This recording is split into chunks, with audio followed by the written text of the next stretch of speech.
We spend so much of our lives thinking about money, right? Earning it, spending it, trying to save it. But here's a question. How often do we stop and think about how we think about money?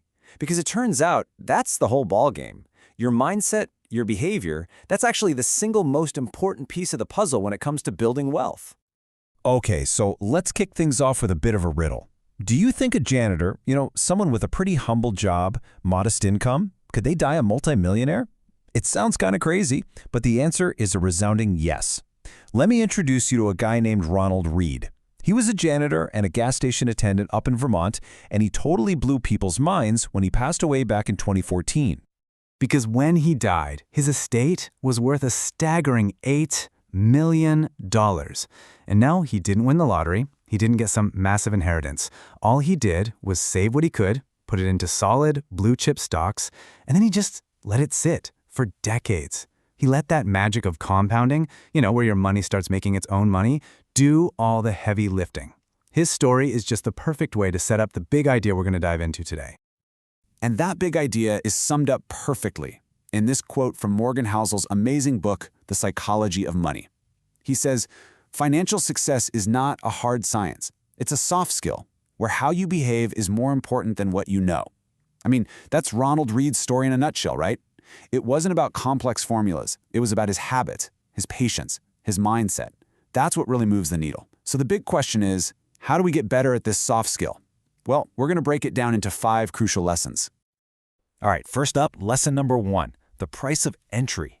This is such a powerful way to reframe how you think about all the crazy ups and downs in the market. Look, pretty much every great opportunity in life has some kind of cost, right? And investing is no different at all.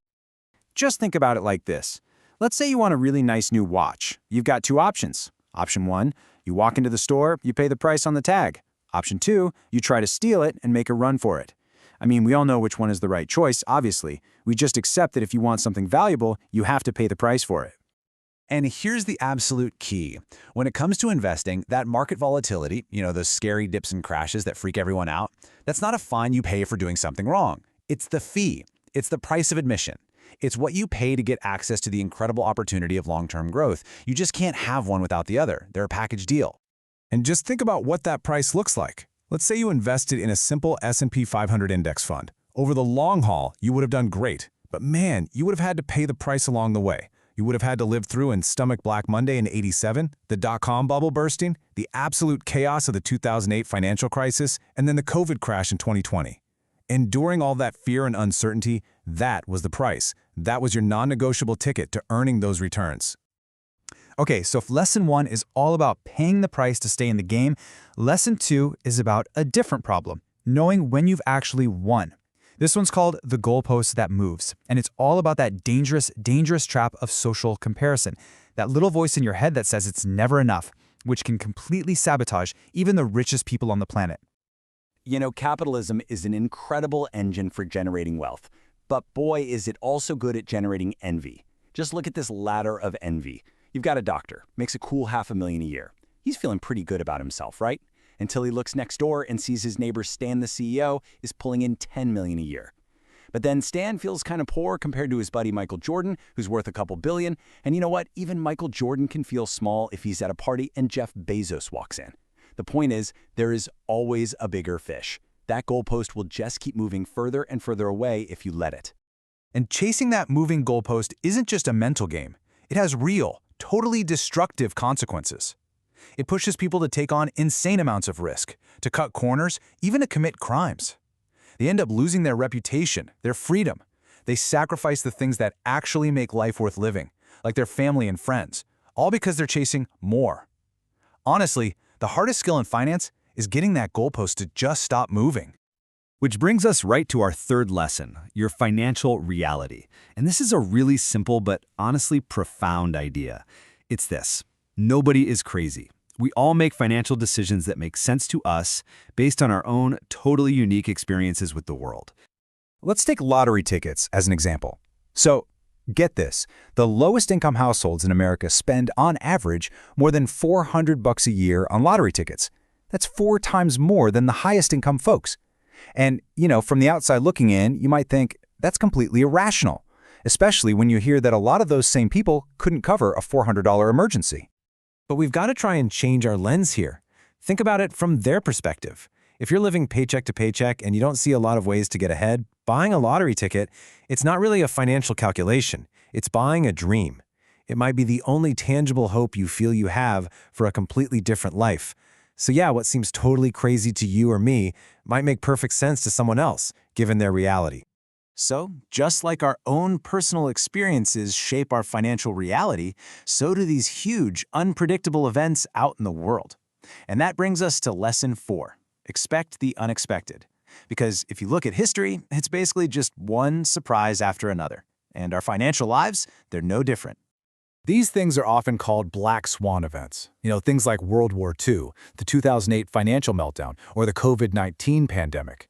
They're these massive outliers that have an extreme impact. And sure, looking back, we can kind of explain how they happened, but at the time, they were pretty much impossible to predict. And this right here is exactly why trying to predict the future and time the market is just a fool's game.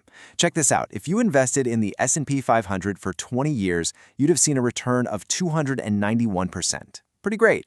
But what if you got spooked and pulled your money out and you missed just the 4 best days in that entire 20-year period? Your return would absolutely plummet down to 164%. It's crazy, right?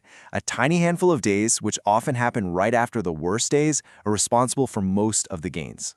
So what's the takeaway? It's simple. Stop trying to predict what's going to happen next and start preparing instead. It is so much more effective to build a solid financial plan that has a margin of safety baked in. Having enough cash and flexibility so that when those inevitable surprises hit, you can ride them out without being forced to sell your investments at the absolute worst possible moment. Now, preparing for the unexpected means you have to deal with fear. And that leads us perfectly into our final lesson, number 5, the pessimism bias. This explains why those scary doom and gloom stories about the market and the economy always seem so much more convincing than the optimistic ones. Think about it. Which story grabs your attention more? The one screaming about debt, inflation, crash, or the one that talks about slow, steady progress, like rising life expectancy, or cheaper energy, or the explosion in computing power? The scary stuff feels urgent, it feels smart, you lean in. The good news, it just kind of happens slowly in the background, so it's easy to ignore. Progress just sort of plods along, while disaster feels like it could happen any second. And there's actually a really powerful evolutionary reason for this. The great Daniel Kahneman explains it perfectly. Our brains are wired for one thing above all else: survival. So for our ancient ancestors, treating a threat, like, say, a lion in the bushes, as way more urgent than an opportunity, like finding a patch of berries, that was literally the key to not getting eaten. Pessimism isn't a flaw, it's a survival instinct. So let's bring it all home. What does this all mean for you? Let's quickly recap these 5 big takeaways. Number 1, volatility isn't a fine, it's the price you pay for returns. Number 2, you have to know when enough is enough, or the goalpost will move forever. Number 3, remember your financial reality is unique, and so is everyone else's. Number 4, prepare for things to go wrong. Don't try to predict the future. And number 5, beware the seduction of pessimism. Your brain is wired to listen to it, so you have to fight back. Look, if you only remember one single thing from all of this, let it be this one principle right here. It's the ultimate rule for staying in the game and protecting what really matters. Never risk what you have and need for what you don't have and don't need.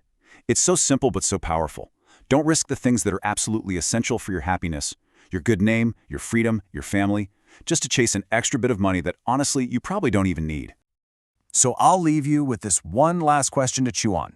We've talked a lot about how behavior is everything when it comes to money. So take a minute, think about your own financial life. When it comes to your money, what is your behavior telling you?